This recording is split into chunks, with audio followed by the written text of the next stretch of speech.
माननीय नामदार माजी महसूल मंत्री श्री एकनाथरावजी खडसे सर, सम्माननीय डॉक्टर प्राध्यापक सुनील जी नेवे सर,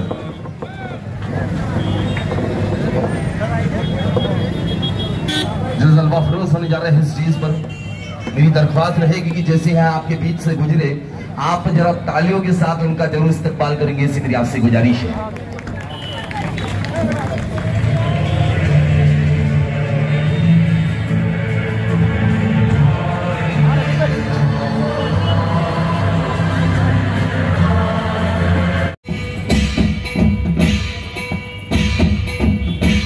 बड़ी खुलूस, बड़ी मोहब्बत के साथ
तक पहुंचाने जा रहे हैं। मेरी दरख्वास्त रहेगी आप तालियों के साथ उनका इस्तकबाल करें।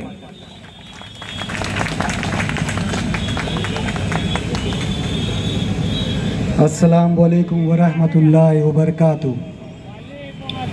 दोस्तों, आज का जो प्रोग्राम मुनक्किद किया गया है उसमें मेहमान खुसूसी हमारे लाडले नेता एकनाथराव जी खडसे मौजूद है। योजनाएं हैं, चाहे वो राज्य शासन की तरफ से हो, चाहे वो केंद्र शासन की तरफ से हो, ये सारी स्कीमों को जो है ये लोगों तक आसानी से पहुंच नहीं पाती और लोग इसके बारे में जानते नहीं हैं।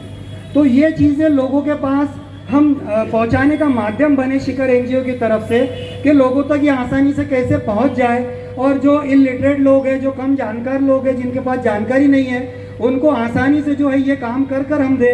तो उसमें जो है आपको बता दें कि ये प्रोग्राम लगातार लॉकडाउन के पहले से चला आ रहा है कि पहले तो एजुकेशन लाइन से हमने जो काम किया है, ऐसे बच्चों को माशरे से उठाया गया कि जो वाकई में होशियार है, एबिलिटी रखते हैं, लेकिन वो अपनी हालात की वजह से आगे बढ़ नहीं पा रहे थे। जिनमें कई बच्चे ऐसे भी थे कि जो भंगार की गाड़ी निकालते थे सुबह में, कुछ लोग टोस्ट और बटर का और ये बेकरी आइटम का जो है तो बिजनेस करते थे, कुछ चाय के ठेले लगाते थे, कुछ लोग जो है तो मिस्त्री काम पे जाते थे, और कुछ लोग जो है तो रेलवे स्टेशन पे काम करते थे। ऐसे बच्चों को शिखर एनजीओ ने अपने इंस्टीट्यूट में लेकर और उनके ऊपर मेहनत करके, उनको पॉलिश करके, उनको इस लायक बनाया कि वो अपने कदमों के ऊपर खड़े रहे, और अपने कदमों पे खड़े रह के अपने परिवार की जिम्मेदारी को संभाले और अपने समाज का नाम रोशन करे, अपने गांव का नाम रोशन करे, अपने देश का नाम रोशन करे।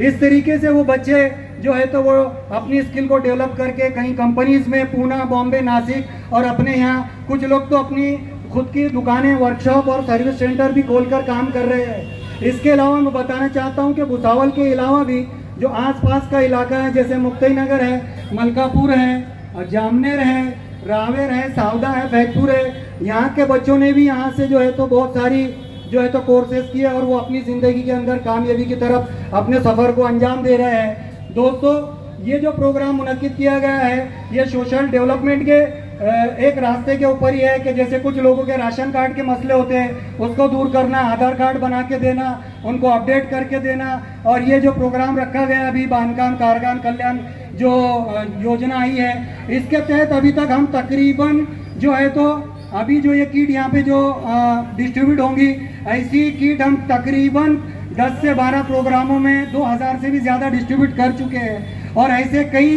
जो है तो अभी लोग फॉर्म भर रहे हैं, फिलअप कर रहे हैं हमारे पास में, और वो वेटिंग के अंदर है और इंशाल्लाह वो भी जल्द अज जल्द प्रोसेस में आएगा। तो दोस्तों, इसके अंदर जो हमारे साथ में जो नौजवान हैं उनका जोश वलवला भी है, एनजीओ के जो खिदमतगार है, वॉलेंटियर है, हमारे साथ काम करने वाले।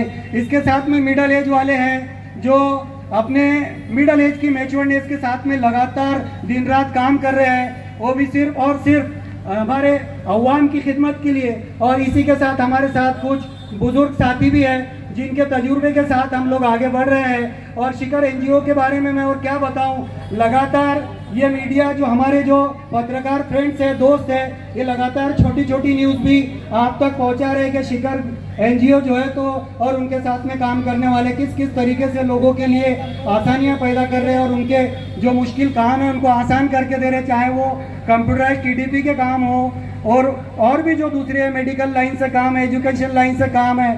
तो दोस्तों ये सब चीज़ें तो आप तक पहुंच रही है। आज का प्रोग्राम जो है तो वो फिर जो है तो ये लेबर किट यहाँ पे वाटअप के लिए रखी गई है। मैं ज़्यादा वक्त ना लेते हुए अपने जो है तो जुमलों को समेटता हूँ और जो शिखर एनजीओ के जो काम करने वाले हैं और जो यहाँ से काम करके निकले हैं उनकी जो है तो मैं लाइन से एक शेर अर्ज करना चाहता हूँ और अपनी बात को ख़त्म करूँगा कि ज़मीन पर बैठकर क्या आसमान देखता है, ज़मीन में बैठकर क्या आसमान देखता है, परों को खोल ज़माना उड़ान देखता है। और इंशाअल्लाह शिखर एनजीओ की उड़ान इसी तरह जारी रहेगी और लोगों की खिदमत के लिए हम जो है तो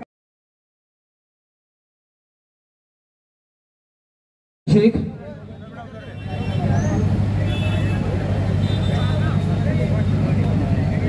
जावेद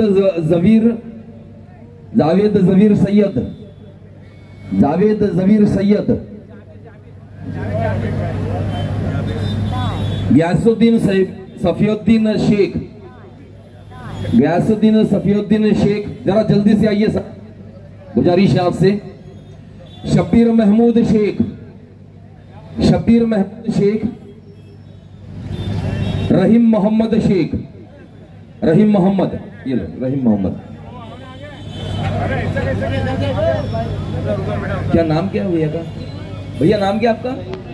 रहीम, आपके हाथ में दिया ना, आपको दिया ना। रहीम मोहम्मद शेख,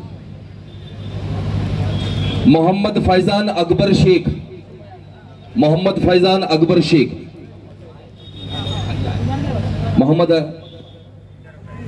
क्या नाम बेटा आपका? ये फैजान का इधर है, दे दो ना ये क्या आपने? जी यूनुस हुसैन शेख,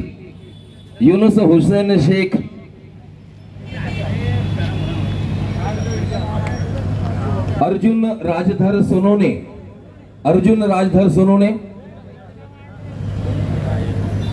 मंत्री एकनाथ राव जी खड़से सर से मेरी विनती है कि इस फंक्शन के लिए आप 2 शब्द कहे।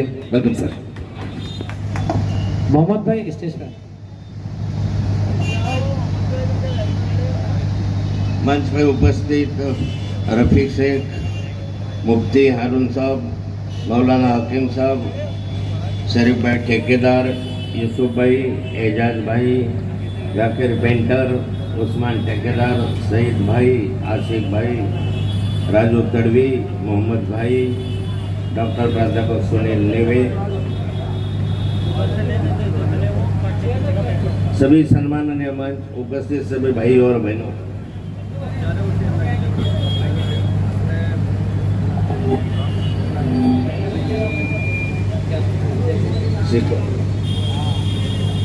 अध्यक्ष कौन है शिखर का? शिखर एनजीओ और रफीक भाई के ओर से यहाँ सभी जो लेबर है, जो कामगार है, उनको ये सारा का सारा जो सामान है वो कामगार विभाग से देने जा रहे हैं। मुफ्ती साहब ने बोला है कि पढ़ना चाहिए और पढ़ते समय खाली पढ़ना चाहिए ऐसा नहीं है, तो पर्दे के साथ जो है दुनिया से जोड़ना चाहिए, दुनिया को जोड़ना चाहिए। जब एक आदमी पढ़ता है, जब एक लेडी पढ़ती है तो पूरा घर बढ़ता है, पूरे अच्छे घर पर संस्कार मिलते हैं। दुनिया भर में जो जानने वाली बातें हैं वो हम लोगों को पढ़ने के कारण ही अपने घर के पास सीखने को मिलती है। नहीं तो अकेला पढ़ने के बिना आदमी जो है वो जानवर जैसा है। अगर जानवर को सीखना नहीं आता वो तो क्या, उसको कुछ भी बोलो, अच्छा बोलो बुरा वो तो हाँ ही बोलता है, वो ना बोलता ही नहीं है। पर इंसान को भगवान ने अकल दी है, बुद्धि दी है, इसका उपयोग जो है समाज के लिए करना। ये जो यहाँ मैंने रखे हैं सारे के सारे सामान, ये तो कामगार विभाग के ओर से देखे जा रहे हैं, दे रहे हैं। और कामगार विभाग की ओर से आज के बात नहीं है, मुझे लगता है कि तो 3-4 साल पहले भी ऐसे प्रोग्राम कोरोना के पहले उन्होंने लिया था और उस प्रोग्राम में भी उन्होंने कई लेबर को, कई मजदूरों को ये सारा सामान दिलवाया था। ये सामान मिलने का मतलब ये है कि बैटरी है, टिफिन बॉक्स है, यहाँ सारा हेलमेट है और भी कई चीज़ें, पेटी जूते दिए हैं। ये इसलिए दिए हैं कि काम करते समय जो सेफ्टी है, जो सुरक्षा है, वो सुरक्षा आपको मिलनी चाहिए। नहीं तो बहुत जगह ऐसा होता है, पत्थर आ जाता है, सर पे पड़ जाता है और आदमी मर जाता है या घायल हो जाता है। पर यहाँ जो हेलमेट लिखा है तो इसका कारण आप बच सकते हैं। रात के अंधेरे में चलने से अच्छा है आपके पास बैटरी दिए जाते हैं। कई सामान ऐसा है जो आपको यहाँ मिलने वाला है, जो मिल रहा है और इसके कारण आपको काम जो स्किल है, जिसको बोले कि जो हम काम करते समय हम लोगों को कुछ अच्छा काम करने का मौका ये सामान पहनने के कारण, सामान लेने के कारण होता है। सरकार के कई योजनाएं हैं, उसमें से ये एक योजना है।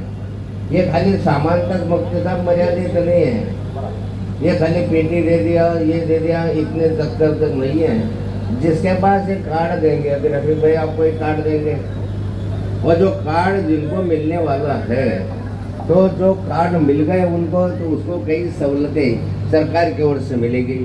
पहली बात तो भी कार्ड मिल गया तो 2000 रुपये मिलना है, बंद कर दिया। ये सरकार आने के बाद वो बंद कर दिया। अपनी सरकार आए तो शुरू कर देंगे।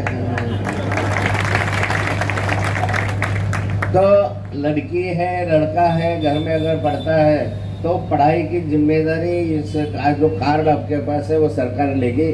उसको पढ़ाई के लिए जितना पैसा लगेगा, 5000, 10,000, 15,000, ग्रेजुएट तक, जब ग्रेजुएशन के लिए पढ़ेंगे तो 1-1 लाख रुपए तक आप लोगों को यहाँ से पैसा मिलेगा।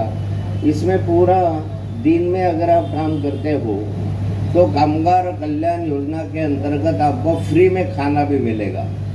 आपके यहाँ आता होगा, खाने की गाड़ी भी आती होगी, तो जो जिनके पास कार्ड है उसको हक भी हो गया, हक पैदा होता है कि वहाँ जाके मेरा ये कार्ड है, मुझे खाना दिलवा, मतलब फ्री में खाना मिलता है। और ये खाना आपको मतलब घर पहुँच वो वही लगो ना, ये जरा खाना मिलता है तो घर पहुँच खाना आपको देने की जिम्मेदारी सरकार की ओर से है। अगर यहाँ ये आपके यहाँ शादी वगैरह होती है, बच्चे की शादी, तो शादी के लिए भी सरकार की ओर से 15,000 रुपये तक पैसा मिलता है। अभी पता नहीं बढ़ा लिया होगा तो, पर शादी के लिए भी आपको मदद मिलती है वहाँ से 51,000 रुपये की मदद। अभी आप लोगों के यहाँ अगर कोई शादी हो गई, वही आवाज़ बढ़ा तो 51,000 रुपये तक की मदद आपको उसमें से मिलेगी। ऐसा और भी कई व्यवस्था है, मेडिकल की व्यवस्था है। मेडिकल में अगर आप कभी बीमार पड़ते हो, आपके पास पैसा नहीं है, तो ये कार्ड मिलने के बाद बीमारी के लिए भी पैसा आपको मिलेगा। बीमारी के इलाज के लिए जो पैसा लगता है वो आपको मिलेगा। कभी हार्ट का ऑपरेशन करना हो, 2 लाख रुपए लगते हैं, 2.5 लाख रुपए लगते हैं, 3 लाख रुपए लगते हैं। अगर ऐसा कार्ड आपके पास होता है तो आपको इतना पैसा सरकार की ओर से बड़े जो ऑपरेशन करने हैं उसके लिए भी मिलता है। ऐसे कई सहूलतें ये कार्ड नहीं है, ये कार्ड एक मददगार की तरह आपको मिलने वाला एक रफीक भाई का क्या बोलते हैं उसको,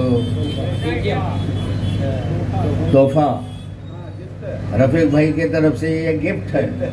कितने कीमती गिफ्ट आपको आज रफीक भाई दे रहे हैं। ये तो सारा ये पेटी देखते हैं, ये देखते हैं, बोले हमको पेटी मिल गई, हमको ये मिल गई, पर ये सारी चीज़ें भी और भी मैंने बताई गई, जो मुझे मालूम है उतने बताई। और भी कई चीज़ें ऐसी हैं जो आपके पास है। इंश्योरेंस से लेकर बीमा भी निकलता है आपका इसमें, और ऐसी सारी बातें जो आपको है ये कार्ड के बाद मिलती हैं। और रफीक भाई ने ये सारी जो है अपनी शिखर संस्था जो है उसके ओर से किया है, एक अच्छी व्यवस्था आपके लिए की है। और सबसे पहले मुफ्ती साहब ने अभी जो आपको बताया कि एक बात है कि पढ़ो, शिक्षा पैदा करो, अपने क्या बोलते शिक्षा ले लो। और ये इसीलिए है कि अगर आप पढ़ेंगे लिखेंगे तो ज्ञान आएगा, अक्ल आएगी। पर इस तरह की अक्ल हम लोगों को नहीं आना चाहिए कि जो व्हाट्सएप पे कुछ भी गलत आ गया भड़क गए। व्हाट्सएप पे देखा जाए तो अलग अलग बातें आते रहते हैं। पुलिस व्हाट्सएप पे देखो तो कुछ अलग बातें आती हैं, तो हम लोगों को इतना उससे नहीं ख्याल नहीं करना है। सही बात क्या है वो देखो कुछ लोगों का ऐसा वातावरण बनाना चाहते हैं जो हिंदू और मुसलमानों में झगड़े लगाए। आज शांति का वातावरण है, नाथाबो यहाँ बैठा है ना, अब नाथाबो को इतने लोग चाहने वाले हैं तो ये नाथाबो से दूर कैसे जाए। अब दूर जाने के लिए कैसा है, पत्थर भी काफी है, और पत्थर जब काफी हो तो एक शब्द जिसको क्या बोलते हैं लफ्ज, वो भी काफी है, एक फोटो भी काफी है। अब किसी ने किसी का फोटो वहाँ डाल दिया, कई सालों के बाद किसी के मुर्दे गिरते हैं गिराते, वो फिर से खोलते रहते हैं। और ये कब याद आता है, जब इलेक्शन आता है, जब ही याद आता है। इलेक्शन पहले क्यों नहीं याद आता है? मतलब जिसको ये लाभ मिलता है तो फिर औरंगजेब का फोटो लाएंगे, फिर कहीं और कुछ झगड़े करेंगे। तो ये जो बातें करते हैं ये इसको आप जरा गौर से देखें। इनको जिसको इलेक्शन में लाभ होना है वो ऐसे फोटो वगैरह लाते हैं, आपस में झगड़े फैलाते हैं। देखो शांति बनाने के लिए कई साल लग जाते हैं और अशांति बनाने के लिए 1 मिनट में काफी है। और इसलिए मजबूती से हम लोगों को खड़ा रहना है। वो छोड़ दो बातें, दुनिया में क्या चल रही है, वो चाइना का क्या हो रहा है, और रशिया में कहाँ लड़ रहे हैं, यूक्रेन का क्या हो रहा है, अमेरिका का बॉस क्या कर रहा है। और जानवर को खाने की चिंता हमको है। हम लोग तो दिन भर खाना कमाएंगे खाएंगे, हमको खाने की चिंता है क्या। वो अमेरिका का ओबामा क्या कर रहा है, करने दो उसको, जो करना है वो करेंगे, ऊपर वाले देखेंगे। जो चाइना का युद्ध चल रहा है वो करने दो, क्या करना है। पाकिस्तान में क्या चल रहा है करने दो। हमारे हिंदुस्तान में क्या है ये देखो ना। अपने हिंदुस्तान में हम लोगों की जिम्मेदारी है कि शांति बनाए रखें, और ये हम लोग करेंगे। और यहाँ मैं तो रफीक भाई का कहीं ना कहीं यहाँ आया हूँ, बहुत अच्छे प्रोग्राम रफीक भाई ने इसके पहले भी बनाए। गरीबों के लिए काम करते समय समय भी देना पड़ता है, समय देते देते समय पैसा भी लगाना पड़ता है।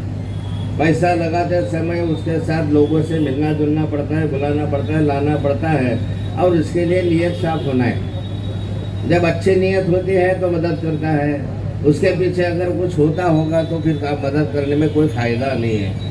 और इसलिए मैं आप सबको लोगों को बोलता हूँ कि बहुत अच्छा कार्यक्रम है इन्होंने बुलाया। नमाज का समय होते जा रहा है, और मैं बोलता हूँ कि ये सारे सामान आप लेने के बाद घर में मत रखो, इसका उपयोग करो।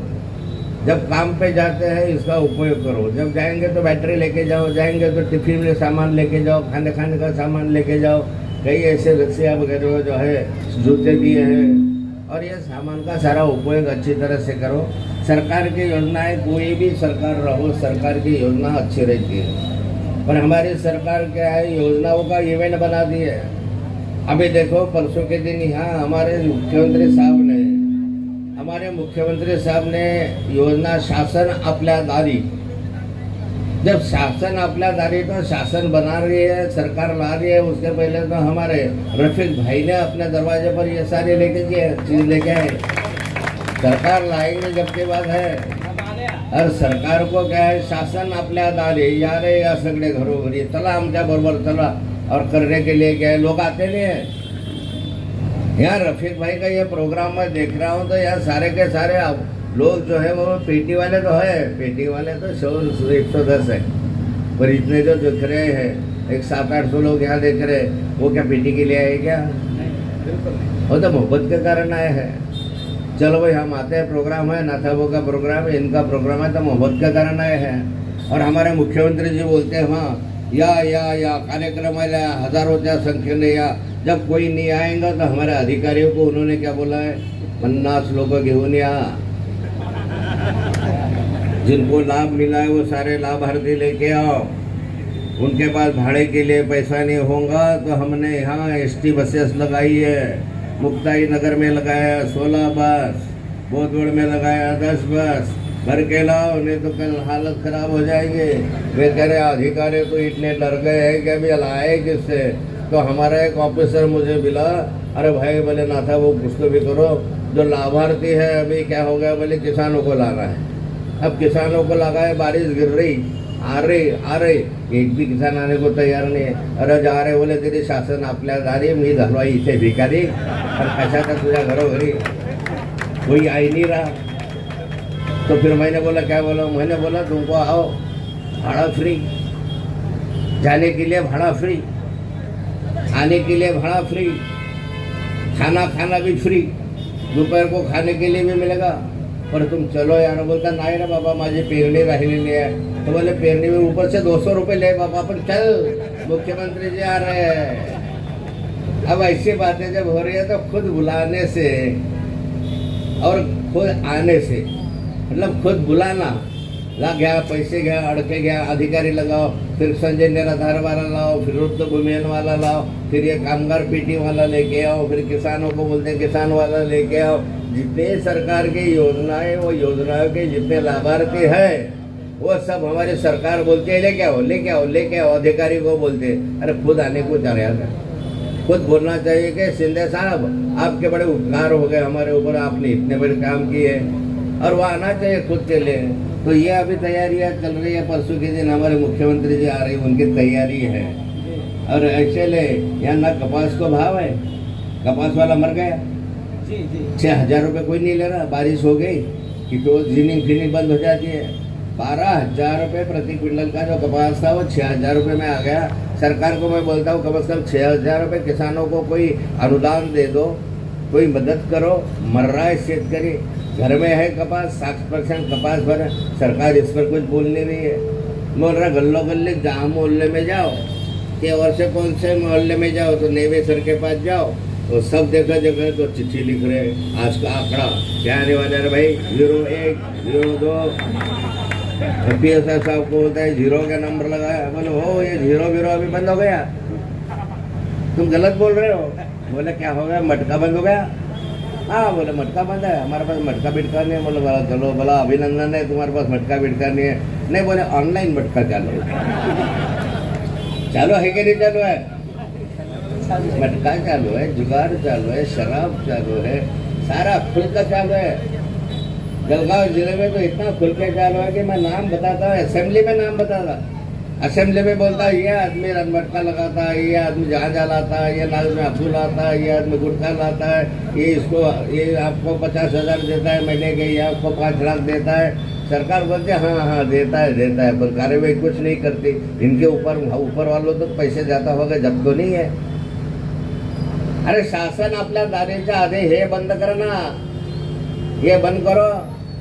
यहाँ जाते आते ऐसी अशांति पसरने जो करना होगा, जिसने फोटो डाला, जिसने व्हाट्सएप पे कुछ डाला, गलत पोस्ट डाला, उठाओ रख दो, फैलो को छोड़ो मत उसको। जो अशांति फैलाता उसको क्यों छोड़ते हो? जो हमारे समाज में झगड़े लगाते हैं उनको क्यों छोड़ते हो? कोई भी समाज का हो, हिंदू समाज हो, मुसलमान समाज हो, किसने अधिकार दिया तुमको? किसने ये दिया है कि झगड़े लगाते जाओ? इसलिए इतने सालों के बाद जो मेहनत से जमता है, जो आते हैं, वो पालन करो, शांति से रहो, और शांति से रहने की हम कोशिश करते हैं, इसलिए इतने लोग आते हैं। नहीं तो करे काय झालं रे तिकडे दगड फेकला, कलर रे काय झालं रे इकडे, अरे वो तो व्हाट्सएप पे कुछ कलर है, काय व्हाट्सएप आया, जाकर पुलिस कार्रवाई करेंगे, जिनको करना है कार्रवाई करेंगे। हम क्यों झालं घर जला है हमारा, ये मत करो। और रफीक भाई ने बहुत ही अच्छी तरह से यहाँ प्रोग्राम किया है। अभी हो गया है, समाज का समय हो गया। मैं आप सभी को धन्यवाद देता हूँ, रफीक भाई को देता हूँ, यूसुफ ठेकेदार साहब को देता हूँ, उनका टीम को देता हूँ। ऐसा ही गरीब लोगों के लिए काम करते जाओ। इतना कहते हुए मेरे 2 शब्द समाप्त करता हूँ। जय हिंद, जय महाराज। बहुत बहुत शुक्रिया।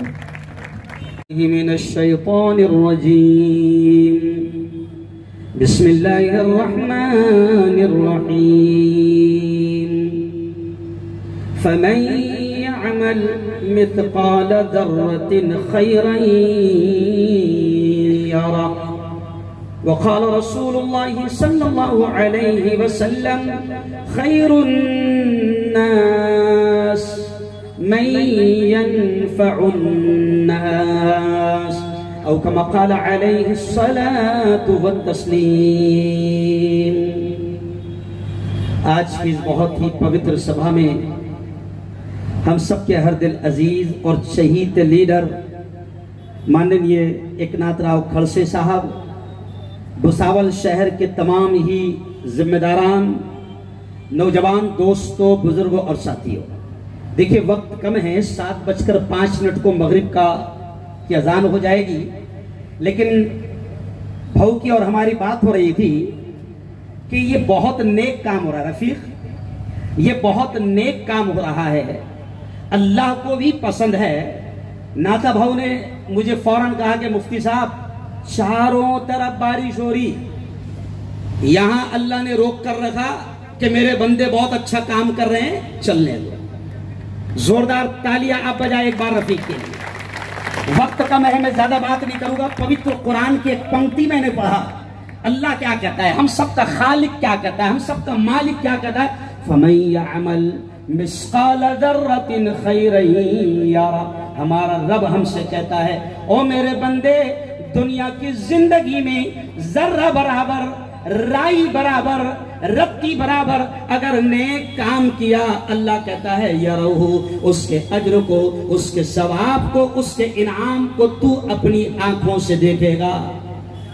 खुदा ये कहता है कि अगर तुमने जिंदगी में जर्रा बराबर नेक काम किया है, जिस दिन माँ एक नेकी देने को तैयार न होगी, अल्लाह के दरबार में हाजिरी होगी, जब बाप एक नेकी देने को तैयार न होगा, अल्लाह कहता है कि उस दिन दुनिया में रहकर जो तूने नेक काम किया था, अल्लाह उसका इनाम तेरी आंखों के सामने लाएगा। आज रफीक जो काम कर रहा है, शिखर एनजीओ जो काम कर रही है, मुझसे किसी ने पूछा कि मुफ्ती साहब रफीक के हर प्रोग्राम में शामिल रहते हो, तो मैंने एक ही जुमला कहा भुसावल में उतरते से कि रफीक के हर प्रोग्राम में शामिल रहने के लिए खुद अल्लाह मौका देता है, वरना खाली तो होते नहीं है। अभी मैं मसरूफ था, लेकिन रफीक ने फौरन गाड़ी भेज दिया और किसी भी तरीके से यहाँ पर लाया। मैं 2 जुमले कहकर अपनी बात को खत्म करूंगा कि याद रखो, अल्लाह ने हमको पैदा किया है। जो कुरान की तिलावत मैंने किया, सूरह रहमान की, उसमें एक आयत आई दादा, एक पंक्ति आई, कुल्लु मन अलैहा फान। अल्लाह कहता है हर शख्स को फना होना है। अब आपको अल्लाह ने जिंदगी दी है अच्छे काम करने के लिए, अच्छे कार्य करने के लिए।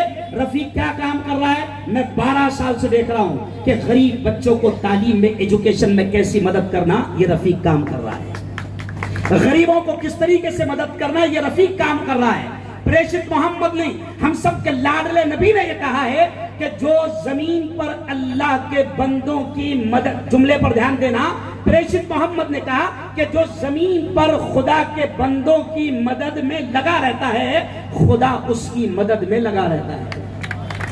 आज बहुत बड़ा काम रफीक कर रहा है, और इस वक्त मैं समझता हूं कि जात और धर्म देखे बगैर इस मुल्क में काम करने की सख्त जरूरत है। अभी किसी ने कहा कि एकनाथ राव साहब खड़से जब बीजेपी में थे, ऐसी ही मोहब्बत मुसलमान उन्हें देते थे, और आज एकनाथ राव खड़से साहब राष्ट्रवादी में हैं, आज भी आप देख रहे हैं कि ऐसी ही मोहब्बत मुसलमान दे रहे हैं। दादा, ये इस बात का सबूत है कि तुम जिधर हम उधर, तुम जिधर हम उधर। आप हमारा काम करते हैं, आप हमारा साथ देते हैं, आप गरीबों का काम करते हैं, हम आपके साथ हैं। मैं अपने तमाम युवाओं को एक पैगाम देकर जाऊंगा, तमाम युवाओं को एक पैगाम देकर जाऊंगा कि बहुत सारी चीजें, सरकारी योजनाएं आती है, हम लोगों को फॉर्म भरना नहीं आता, पढ़ना नहीं आता, लिखना नहीं आता। मैं एकनाथ राव खड़से साहब के सामने कहूंगा कि दादा, पवित्र कुरान की सबसे पहली पंक्ति, सबसे पहली आयत और अल्लाह का सबसे पहला ऑर्डर, दादा कुरान पाक में 6666 पंक्तियां हैं, लेकिन पहली पंक्ति, पहला ऑर्डर, अल्लाह का पहला आदेश है, इक़रा, पढ़ो, तालीम हासिल करो, सीखो। आज भीमराव बाबा साहेब अंबेडकर ने अपने समाज को, अपनी कौम को ये फार्मूला दिया, शिका, तालीम हासिल करो।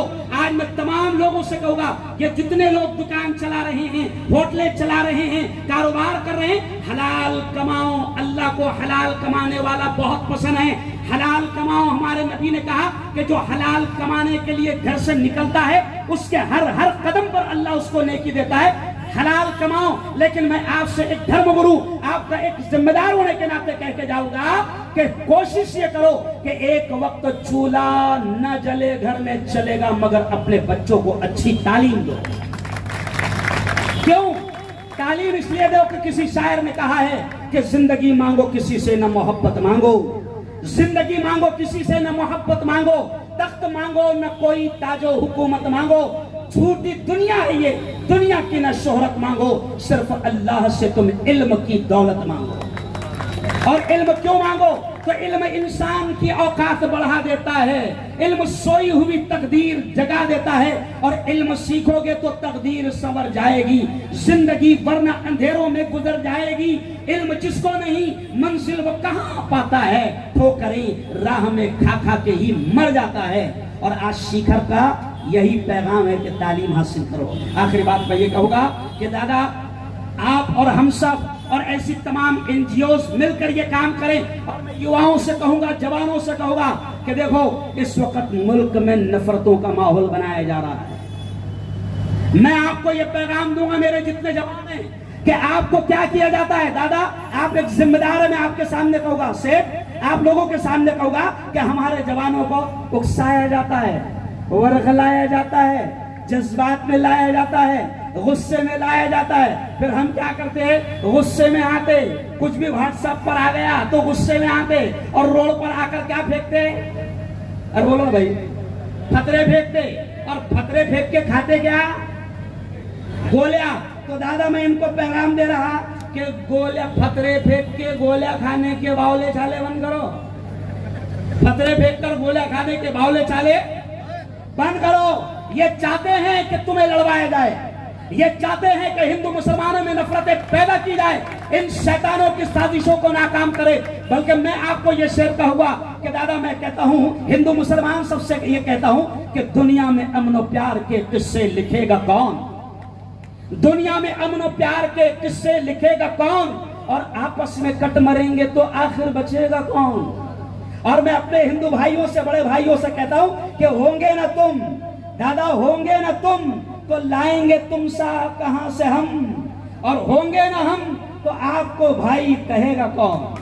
तो मैं आपसे कहूंगा कि शिखर एनजीओस का हर तरीके से साथ दे, नफरतों के माहौल को खत्म करे। और दादा ये जो पेटियां हैं मोहसिन मियां, ये पेटियां खाली नहीं है सईदू भाई, ये पेटियों में ये सामान भरा हुआ है। मैंने उठाकर ये मोजा देखा, मैंने उठाकर ये बैटरी देखा। ये इतना किसी गरीब को दिला देना सर, इतना पापा भाई, इतना किसी गरीब को दिला देना, इस पर अल्लाह रफीक को क्या देगा ये मेरे पास अल्फाज नहीं। अल्लाह देगा इंशाल्लाह, कहो इंशाल्लाह, है ना। अल्लामा इकबाल जिन्होंने तराना लिखा था, उन्हीं के शेर पर बात खत्म करूंगा।